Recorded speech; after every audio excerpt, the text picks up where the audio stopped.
What is going on, guys? Welcome back to the Shep's Garage video, and man, it feels so good to say it again because my Mark 8 Volkswagen GTI is back after what basically a month of it gone. And today I'm gonna explain all of your questions. What happened, why it happened, how it happened, and basically why I didn't upload for so long. All of your questions will be answered in, well, this video. Should you be worried if this is gonna happen to your GTI? So let's get straight into this video. But before we do, make sure you guys are subscribed to this channel and click the like icon and comment down below. You guys have been killing it with subscribers. I really appreciate passing 800 subscribers. Only 200 away till I can actually start being paid by YouTube, which is my dream job of becoming a YouTuber. So without further ado, what are you doing? Subscribe to this channel. It's completely free and you get Mark 8 GTI content. I mean, who doesn't like that? This is gonna be quite a long story and not my usual type of video, so it's gonna be longer because I have a lot of explaining to do of what happened to this car. So grab some popcorn, sit down, find somewhere comfortable, and let's get started off with this straight from the beginning. Alright, so let's start off right from the beginning. So as you guys may know, I put up a video about a month ago basically saying that my Mark 8 GTI died in my driveway. So that was I uploaded that video on December 31st, the last day of 2022. And basically what happened in that video was that my car died after I went on vacation for a week, and I tried, basically in that video it wouldn't start, battery was completely flat, had to get into the car manually. I tried and I had to, the only way it would work is I had to jump it with a physical car or a jumper pack. Battery charger would not work. So in that video, I basically just said that I have no idea what's going to happen, but I'll let you guys know as soon as possible. So that's where that story left off, and you guys haven't really heard from me ever since I actually posted that YouTube community post saying that I've been really dealing with this and I haven't had time to make a video or video ideas, because obviously you guys really love seeing me and my GTI, and don't get me wrong, my parents' cars are cool, but you guys want to see the GTI probably. That's where a lot of my views come from, let's be honest here. That Monday, so I filmed that video on a Sunday. That Monday, I jumped the car and drove it over to Volkswagen and put the key in the night drop. That was, I think, January 7th, that was, and I put the key in the night drop, and I called them on Tuesday explaining the whole issue, and they were like, okay, we can figure this out.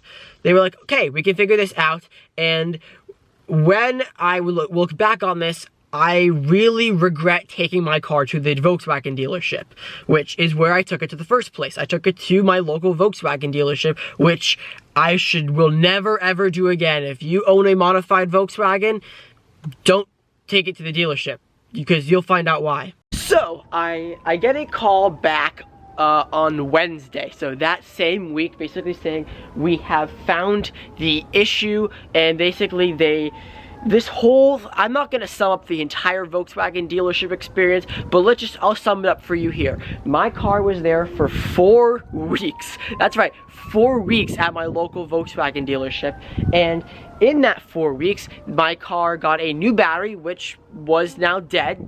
More on that a little later. And my car literally sat at the dealership for 4 weeks, and the dealership basically pushed me very hard, we'll put it that way, of demodding my car. They're saying that the intake was causing the battery issue, my aftermarket suspension and spacers were a cause of the issue, my full catback exhaust from ECS tuning was the reason for the issue, and basically they wanted my car back to stock. That's basically what they said. They wanted to charge me around $7,500 to remove all of the modifications, and which I obviously wasn't gonna do. While it was at the Volkswagen dealership, I wanted 10,000 miles service done because I actually just passed 10,000 miles in this car, and I literally had to call them and do that. And while it was sitting for 4 weeks with a dead battery, which they literally just put in, they didn't even do it. I had to call them and tell them I want my car put back together, and I want my 10,000 mile service done. While this was all happening and Volkswagen not really being the most helpful whatsoever, they did actually find the cause of why my car would not start, why my car wouldn't hold a charge. And that was to be with my exhaust. So if you guys don't know, I have a valved exhaust on my car, which is, well, this ECS tuning exhaust. The reason why I wanted a valved exhaust was, one, it's cool, and two, when I get a downpipe in the future, I can make the car louder and quieter pretty noticeably. And when I got this exhaust installed, the shop that really was pretty reputable didn't do the best of job overseeing it, causing them to really take a lot of shortcuts. So for example, instead of hooking it up to a fuse like normal, they hooked it up directly to the battery, causing a short drain from the battery. And also causing the fact that they decide to wedge the little box for the valves right in between my intake and the battery, really causing the battery box to break and also causing the drain.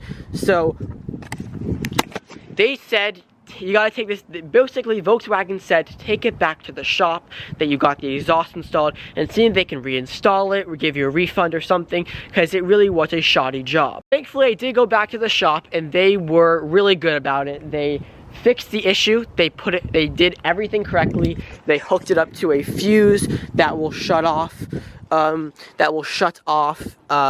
the car locks, and they unhooked all the bad wires from the battery itself. So overall they did a really good job in fixing the valved wire issue. So that's what I did after I took the car to Volkswagen, was I jumped it, drove it over to the shop and have them work on it. But after I took it to the shop to get the main issue fixed, my car still wasn't holding a charge for whatever reason. The brand new battery that Volkswagen put in just didn't want to work. So what did I do now? I was basically sort of back to square one again, and the shop thought it could be a bad battery, and which it was a bad battery. So I jumped the car from the shop, drove it back home, and parked it in my driveway and tried to find a new shop. Now, I decided to hit up my friend Sam Lehman.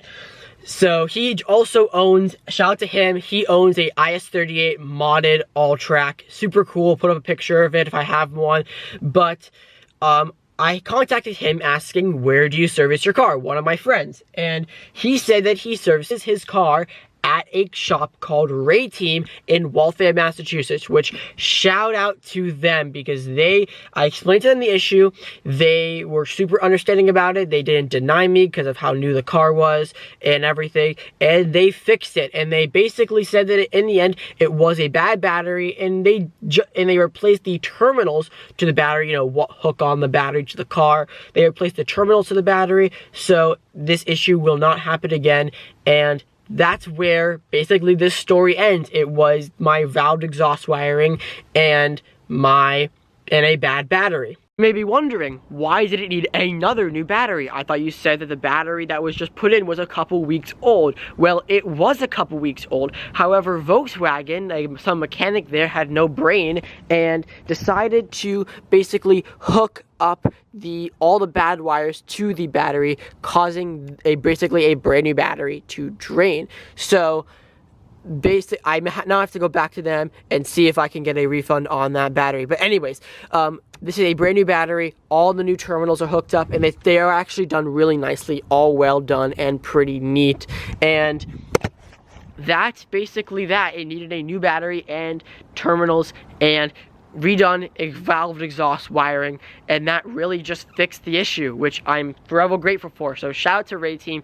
They did an awesome job really getting this thing back on the road for me in a quick time as well.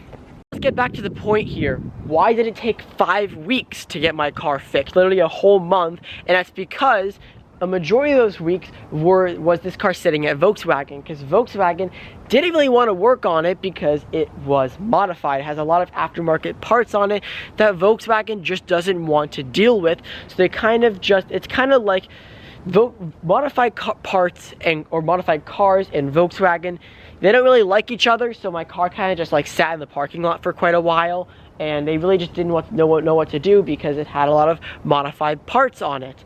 So it's back now, and I'm now going to be taking it to this shop called Team, which, by the way, they did not tell me to say any of that. I'm very happy with their service, and I'm going to go there from now on. Also, their pricing was like really good. Their battery was like way cheaper than Volkswagen would quote it. So, I mean, that's pretty nice as well. So, should you be worried about this issue happening on your Mark 8 GTIs? And the answer is, no, you should not be worried, because this issue was really specifically with my car. I put this issue up in a lot of forums, and a lot of the people said it was a me problem, and which it was. It had to do with my exhaust wiring and a battery issue. So it was a me problem.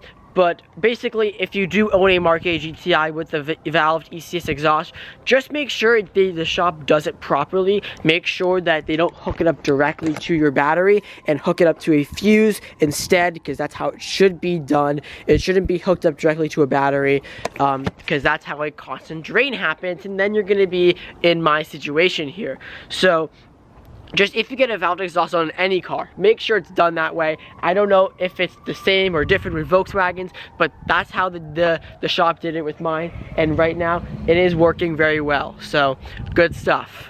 I also want to take a moment to discuss the next things I'm going to be doing with this car, because now that it is back, there are so many things I do want to continue to be done with this car. I'm not done modifying this car. I'm going to keep doing it, but they are going to come to a stop pretty soon. I'll just put it that way. So I'll just go off and say that I do want something up here, maybe the Golf R-Wing, that may be coming soon. This summer, you'll be seeing something down here happen. I'll leave it at that. And then maybe something back here with these, who knows, and then something maybe there or there and there. I'll leave it at that for right now, but that's basically what's going to be coming soon with this car. So I'm not done modifying it, but I think I'm done with sort of the engine modification specifically, just because I just don't really think I need to do any more. And I'll do a whole separate video of why I am not going to be tuning this car just yet, because a lot of you guys have been commenting to ask me to tune my car, which I want to, but I just don't want to yet. So yeah, separate video. Yeah, long story short, that was what happened with my car for about 5 weeks. I'm glad to have it back, and it's really been awesome to drive again. So next video, you'll be seeing a lot more other videos with this car, not stories, but other videos with this car coming soon. Which the next video will probably be a banger, so make sure you stay tuned for that one. But anyways, that is it for today's video. I hope you guys did enjoy this video. If you did, smash that like button. I'm glad to be back on YouTube, and I can't wait to make more videos with my car not being fixed. So thank you so much for watching. See you guys next time, and peace out.